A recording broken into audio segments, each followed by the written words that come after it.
Ok, vamos a hablar hoy día sobre injuria renal aguda. Vamos a empezar a modo de ejemplo con un caso clínico. Acá estamos viendo un paciente de 53 años de 50 kilos que tiene antecedentes de hepatitis C, y cirrosis y carcinoma hepatocelular en tratamiento con quimioterapia.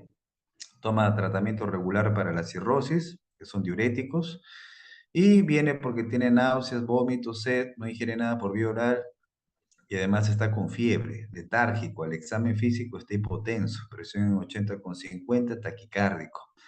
El débito urinario en lo que se considera en el rango de la oliguria, como ven ahí, y en la analítica tiene un poco de hipercalemia, el bicarbonato consumido porque está acidótico y la creatinina está elevada. ¿Ok? Las bilirrubinas también están elevadas, hay leucocitosis, y luego tenemos acá un examen que será particularmente importante en la injuria renal aguda que se llama el FENA, que en este caso sale 0,19 y también encontramos proteínas en orina. Se le hace un examen de ecografía renal, tiene un poco de líquido en cavidad peritoneal y tenemos un antecedente de que la creatinina 3 semanas antes estaba en 0,9. Con esta historia clínica en el contexto de la injuria renal aguda, por supuesto que sí se plantea como tal, puesto que hemos identificado que hay una elevación del biomarcador que es la creatinina. Ahora, ¿por qué este paciente podría tener esta injuria renal aguda? Bueno, en el diagnóstico diferencial tenemos la injuria renal aguda de causa isquémica, puesto que el paciente ha estado con náuseas, vómitos, no ha ingerido nada por vía oral, además usa diuréticos con anterioridad, así que ha estado deshidratado, así es que es una posibilidad importante de que el paciente por la deshidratación haya llegado a la injuria renal aguda isquémica. Otra posibilidad es que sea nefrotóxica, puesto que es un paciente que recibe quimioterapia y hay medicamentos potencialmente nefrotóxicos. Otra posibilidad es que sea secundario a la sepsis, puesto que tenemos leucocitosis y el paciente tenía fiebre, y la sepsis puede injuriar al riñón. Otra posibilidad es que se trate de un síndrome hepatorenal, puesto que tiene cirrosis, y una complicación de la cirrosis también es la injuria renal aguda. Y otra incluso podría ser de que sea como consecuencia de una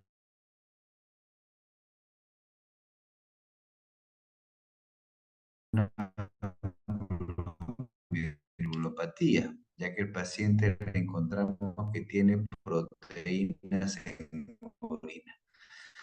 Así que hay varias posibilidades de injuria referencias exactas, y esa es la que normalmente se impone frente a la historia clínica y a la prevalencia. ¿Cuál es la definición entonces de la injuria renal aguda? Bueno, el riñón tiene varias funciones, más de 9, pero acá nos centramos en la que se refiere a la filtración glomerular. Y cuando cae la filtración glomerular, propiamente se incrementan los productos nitrogenados como es la creatinina. Antes había múltiples definiciones de la creatinina, cuánto aumenta, más del 20%, más de 2, más del 25%, etcétera. Pero ya desde el 2012, internacionalmente el grupo de CADIGO, que se encarga de la elaboración de guías clínicas en nefrología, ya lo definió de manera consensuada como el incremento más de 0,3 miligramos por decilitro en 48 horas, o también un incremento del valor previo más de 1,5 veces o cuando hay oliguria. Ustedes fijen esto, la creatinemia por encima de 0,3, como tuvo este paciente, ¿no? Este paciente tenía 0,9 antes y luego 1,6, o sea, aumentó más de 0,3 y por lo tanto reconocemos que tiene injuria renal aguda. Las causas de manera global se clasifican en prerrenales, renales y posrenales. Las causas prerrenales se refieren a todo lo que concierne a la disminución del volumen circulante efectivo, o sea, es el volumen que efectivamente perfunda a nivel glomerular. Y otras causas relacionadas a lo mismo, lo vamos a ver ahorita, causas posrenales son obstructivas y las causas propiamente intrínsecas son todo aquello que compromete el parénquima renal. En el parénquima renal hay vasos, glomérulos, intersticio y túbulos. Lo mismo vemos acá entonces, estas tres causas. Todo lo que es reducción del volumen circulante es prerrenal. Si tú tienes una oclusión de la arteria, también habrá hipoperfusión. Si tú tienes una falla cardíaca y debitas menos a nivel del corazón y tienes una menor débito cardíaco, también tendrás una injuria prerrenal, un síndrome cardiorrenal. Y también algunos fármacos como los AINE, los YECAS y los ARA2 también pueden generar una hipoperfusión como injuria prerrenal. De daño renal intrínseco, las vasculitis, la glomerulonefritis, la nefritis intersticial y la necrosis tubular, o sea, todo aquello que compromete las estructuras que habíamos mencionado, también producen falla renal aguda. La causa más frecuente de lejos es la necrosis tubular aguda de causa isquémica, aunque también hay nefrotóxicas producidas por daño exógeno como antibióticos y contraste, o por causa endógena cuando se depositan algunos pigmentos que podrían ser la mioglobina, la hemoglobina, proteínas patológicas como en algunos casos de tumores que producen proteínas anómalas en demasía y se depositan a nivel renal, o por cristales. Y de las causas postrenales obstructivas en un paciente adulto varón mayor, pensamos por ejemplo en una hiperplasia prostática que puede generar una retención urinaria aguda y una falla renal aguda, o en una paciente mujer adulta mayor, pensaremos en patología útero-anexial, si es que tiene, por ejemplo, un NM del cuello uterino que ha infiltrado ambos uréteres, por ejemplo. ¿Ok? Nos centraremos entonces en la causa más frecuente que les dije, que es la necrosis tubular aguda isquémica. ¿Ok? Fisiopatológicamente acá tenemos un daño tubular, un daño endotelial y hay un mecanismo común en ambos que es la inflamación. El daño tubular, describimos estos dos mecanismos, el backleak y la obstrucción. Y la injuria endotelial se refiere a la vasoconstricción, lo cual va a generar más hipoperfusión e hipoxia y dañará más así al túbulo. Ambos factores finalmente reducen el filtrado glomerular. Entonces acá esquemáticamente estamos viendo un túbuli. Este túbuli en algún momento sufre un insulto isquémico y se desorganiza, pierde su citoarquitectura, y lo que va a pasar con las células tubulares es que se van a desprender, se van a esfacelar. Como estamos viendo acá, se produce un esfacelamiento y esto genera una obstrucción tubular, el primer mecanismo. Como consecuencia de la obstrucción, esto va a generar un incremento de la luz, de la presión a nivel preobstructivo en el nivel de la luz tubular, y esto va a generar que se genere una salida de líquido a este nivel. Si continuáramos por acá, se va a producir una salida de líquido justamente por estas zonas denudadas donde se desprendieron las células tubulares. ¿Ok? Y esta fuga de líquido se llama backleak. No tiene una buena traducción del inglés, sería como la retrodifusión de líquido, ¿no? ¿Ok? A ver un segundito.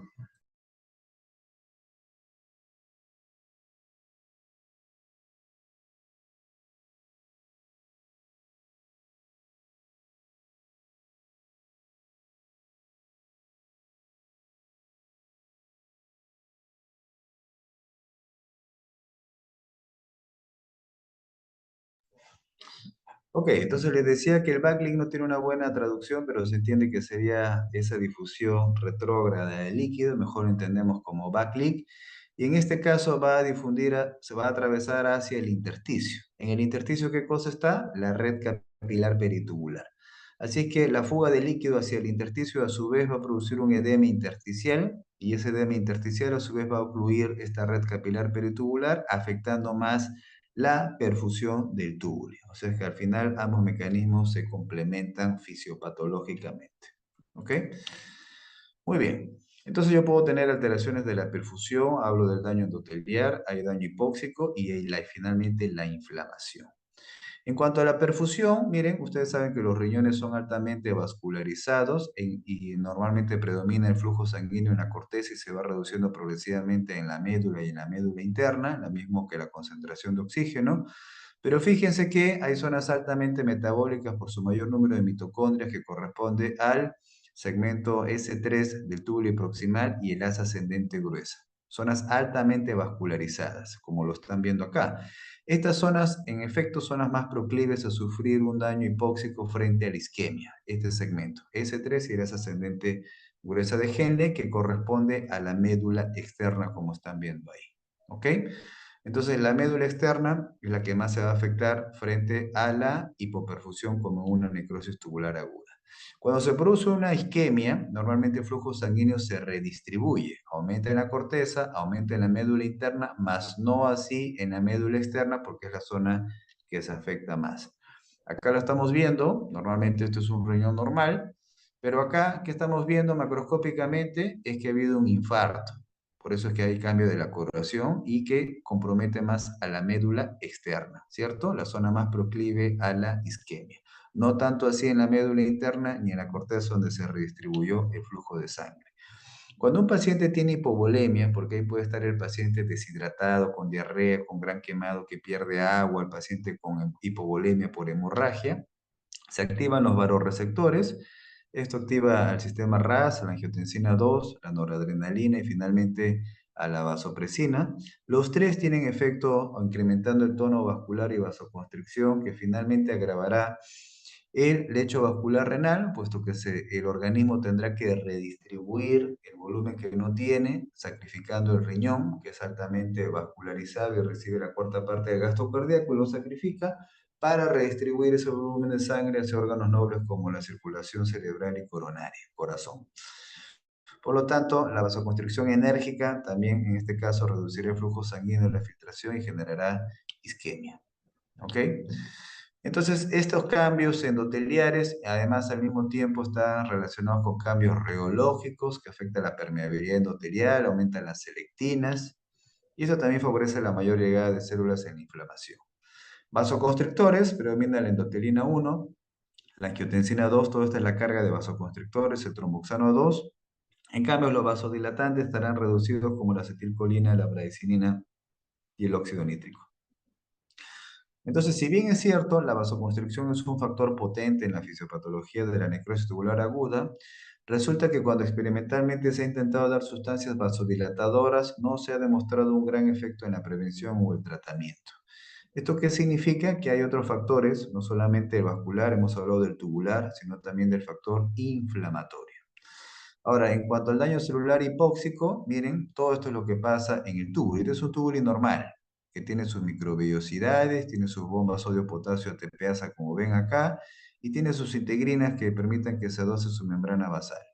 Pero cuando se somete a un insulto isquémico, se pierden las microvellosidades, se pierde la bomba sodio-potasio ATPasa, se pierden las integrinas, y esto hace que finalmente se desfacelen las células, se pierde la citoarquitectura, la normalidad.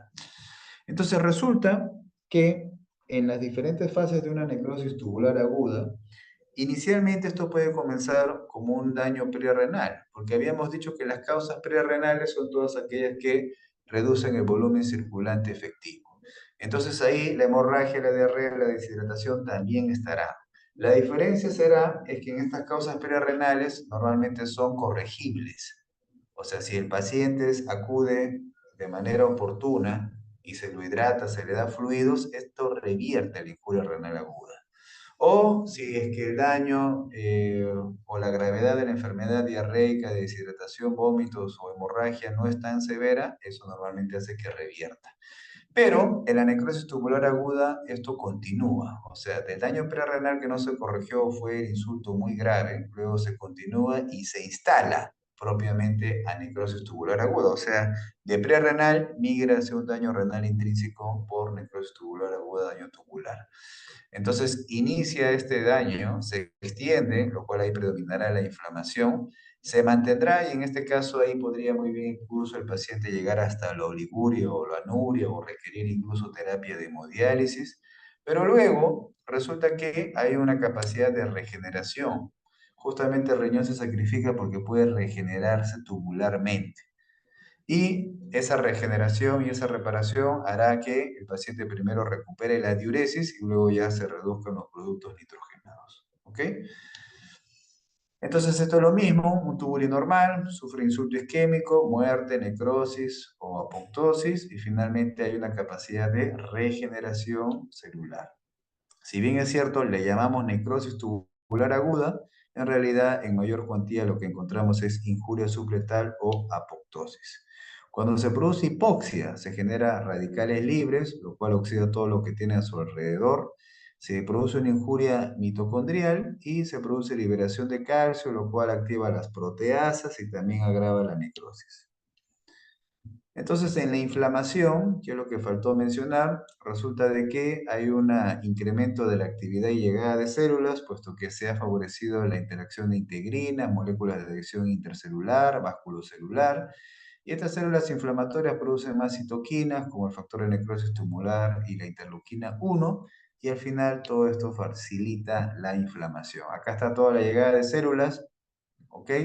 También llegan las células dendríticas, interviene también la inmunidad innata, llega macrófago, llega células T, y toda esta llegada celular complementa la triada de la necrosis tubular aguda, que por un lado es daño tubular, por otro daño es daño vascular vasoconstrictivo y por otro daño es inflamación. ¿Ok? Entonces, en conclusión, ahí tenemos los dos factores, daño tubular y vasoconstricción, que puede ser reversible normalmente en los pacientes jóvenes hasta más del 95%, aunque un poco menos en el anciano. Y esto afecta el túbulo y la polaridad. Acá había un mecanismo que no se había mencionado, que se aumenta la llegada de sodio, puesto que habíamos dicho que se afectan las bombas de sodio-potasio ATPasa en el segmento S3 del túbulo proximal. Por lo tanto, ya no se reabsorbe sodio a este nivel y llegará más sodio a nivel distal en la mácula densa. Y si recuerdan, en fisiología se habló de un mecanismo de feedback tubulo-glomerular, que cuando te llegaba en condiciones normales mayor aporte de sodio en la mácula densa a nivel distal, el organismo lo interpretaba con mayor aporte y por lo tanto generaba una vasoconstricción en la arteriola aferente. En este caso sucederá lo mismo, pero la interpretación es patológica, puesto que esta mayor llegada de sodio no es por mayor aporte, sino porque no se reabsorbe a nivel proximal. Y esa mayor llegada de sodio a nivel distal induce también por feedback tubulo-glomerular vasoconstricción de la arteriola aferente, lo cual agrava el daño isquémico. ¿Ok? Muy bien. Y entonces todo esto reduce finalmente el filtrado glomerular y lo que falta agregar acá es el fenómeno inflamatorio, tanto por radicales libres o moléculas de adhesión y o la presencia de citocinas. ¿Ok? Muy bien, ¿cuáles son las complicaciones de una falla renal aguda? El paciente puede tener retención nitrogenada y uremia. Si no elimina la carga ácida orgánica, tendrá acidosis metabólica. Y si el paciente está en oligoanuria, tendrá sobrecarga de volumen. Los dos primeros pueden producir inflamación y vasodilatación a predominio de la acidosis. Y la sobrecarga de volumen, como ya saben, puede producir falla cardíaca. Por eso un paciente con falla renal aguda también puede desencadenar una falla cardíaca aguda como consecuencia. ¿Ok? Esto es hipertensión intraabdominal. Y esto también, la vasodilatación y la falla cardíaca me puede producir choco. ¿Ok? Estos son los criterios entonces que les decía para el reconocimiento de la injuria renal aguda, más de 0,3 se suele identificar como estadio 1 y eso es lo que ahorita deberían de fijarse. Entonces, yo puedo tener un riñón normal, un paciente que tiene factores de riesgo, el daño cuando comienza y luego cuando la filtración cae, falla renal y finalmente muerte. Nosotros estamos identificando la injuria renal aguda cuando aumenta la creatinina, o sea, cuando el filtrado cae. Quisiéramos reconocerlo antes, cuando empieza el daño. Es como el paciente con isquemia coronaria, que no es que le diagnosticamos cuando el corazón ya no se contrae, sino cuando aumenta la troponina. Entonces quisiéramos más biomarcadores, porque nosotros lo reconocemos recién acá, cuando el filtrado cae y sube la creatinina. Hay algunos biomarcadores descritos en el daño, pero ninguno se ha consensuado y se ha sistematizado de manera uniforme su uso, ¿no? Claro que se han estudiado bastante, por ejemplo, este de acá, la cistatina C y el N-gal. El N-gal, por ejemplo, se produce de los neutrófilos y aumenta lógicamente cuando hay una injuria renal aguda, como lo vemos acá. Aquí, injuria renal aguda, se incrementa proporcionalmente el N-gal. Entonces, hay algunos indicadores también que me permiten diferenciar el daño prerenal y la necrosis tubular aguda, puesto que en ambos la causa puede ser la hipovolemia o la deshidratación, etcétera. Entonces, yo no sé que cuando el paciente viene, que en ambos tiene elevación de creatinina, yo no sé si todavía está en fase prerrenal o está en fase de necrosis tubular aguda. ¿Cómo lo diferencio? Fíjense acá, tengo este examen, que es pregunta de examen para internados, según que es la excreción fraccionada de sodio, y lo tenía el paciente cuando comenzamos el caso clínico, que dijimos que tenía en 0,19, o sea, menos de 1. Cuando es menos de 1, esto se asocia a azoemia prerrenal y si es más de la unidad, a necrosis tubular aguda. ¿Por qué es menos de 1? Resulta que acá, en esta fase prerrenal, todavía el paciente tiene capacidad de compensar. Reabsorbe agua, reabsorbe solutos, todavía no hay daño isquémico necrótico. Y por lo tanto, al reabsorber agua y sodio, por eso habrá menos sodio en la orina y por lo tanto la excreción fraccionada del mismo está reducida. La misma interpretación se da con el sodio urinario, como lo ven acá, en el prerrenal está reducido y en la necrosis tubular aguda está aumentado. La osmolaridad urinaria, en cambio, estará aumentado en el daño prerrenal porque todavía se reabsorbe agua y se concentran los solutos, en cambio en la necrosis tubular aguda esto ya se pierde. Y también tenemos esta relación urea-creatinina, los dos son productos nitrogenados, los dos aumentan en injuria renal aguda, pero la urea, como ven acá en el daño prerrenal, aumenta mucho más que la creatinina. ¿Y esto por qué se da? Porque parte de la compensación normal en el túbulo proximal es reabsorber más agua y luego, justo si recuerdan ahí su fisiología, también ahí se concentra la urea. Al concentrarse más, como consecuencia de la reabsorción de agua, hace que por gradiente químico se reabsorba también más urea. ¿Ok? En cambio, en la necrosis tubular aguda, el incremento de urea y creatinina es proporcional, menos de 21, como normalmente se expresa. Ok, eso sería en cuanto a la necrosis tubular aguda, que es la causa más frecuente de injuria renal aguda. Hablemos de otras causas, por ejemplo, de la sepsis. La sepsis está muy relacionada también a falla renal aguda. Miren que uno de cada 4 pacientes con sepsis severa tiene injuria renal aguda y uno de cada 2 con shock séptico también la tiene. Por eso no es infrecuente de verlo en las unidades de cuidados intensivos o en emergencia. En la sepsis, acá que se activaba la vía del lipopolisacárido, etcétera, esto finalmente generaba activación de sustancias reactivas de oxígeno, que es de por sí genera daño tubular, pero también se producía un microtrombos en el nivel de la microcirculación que afectaba también el glomérulo.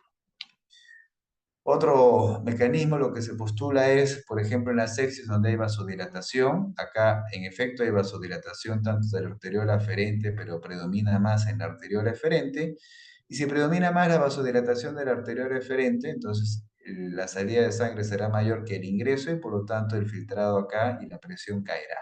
Al caer la presión de filtración, cae también el filtrado y por lo tanto eso se asociaría también la sepsis o el shock en vasodilatación a falla renal aguda. Estas serán otras causas nefrotóxicas endógenas, habíamos dicho una vez por pigmentos. Cuando tú tienes hemólisis, anemia hemolítica, se libera el pigmento que es la hemoglobina, hay aumento de la hemoglobinemia y al final se deposita en el riñón y hay hemoglobinuria. O cuando o también puede ser rhabdomiólisis, por ruptura, lisis a nivel muscular de la musculatura estriada, por ejemplo, en un trabajador, un albañil, cuando le cae una pared encima, y allí se produce un síndrome crash, se libera mioglobina y esto también se deposita a nivel renal. Ambos, principalmente lo que producen es obstrucción tubular. ¿Ok? Otro tipo de depósito es las proteinurias patológicas, habíamos dicho producción clonal tumoral, por ejemplo, una neoplasia hematológica como el mieloma múltiple o cristales. Y nefrotoxicidad exógena, antibióticos, contrastes y el aire, ¿no? La nefropatía o nefrotoxicidad por contraste tiene mecanismos fisiopatológicos comunes. Por un lado tenemos, como ven acá, daño tubular, por otro lado también hay daño vascular y vasoconstricción. Así es que ambos finalmente son comunes en cuanto a la injuria renal aguda. Y para terminar, los fármacos, ¿qué cosa estamos viendo acá? El efecto de un antiinflamatorio no esteroideo, ¿no? Que al bloquear la prostaglandina, está bloqueando la prostaglandina E2, que normalmente es vasodilatante a nivel de la arteriola aferente. Entonces, al bloquearla, pierde esta capacidad vasodilatante y por lo tanto podría favorecer la injuria renal aguda, en especial si el paciente tuviera depresión de volumen, por ejemplo. O este otro ejemplo, ¿quién lo produce? Miren ahí que están viendo una vasodilatación de la arteriola eferente, eso es producido por los IECAs o los ARA2 antihipertensivos, lo cual nuevamente se entiende de que si vasodilatas más la eferente que la aferente, entonces la presión aquí en el glomérulo cae y por lo tanto también cae el filtrado. Así es que estos medicamentos podrían asociarse en especial cuando el paciente tiene un factor disponente o está hipovolémico, ¿no? Muy bien, eso es lo que teníamos que compartir en cuanto a la fisiopatología de la injuria renal aguda. Si tuvieran alguna pregunta, adelante.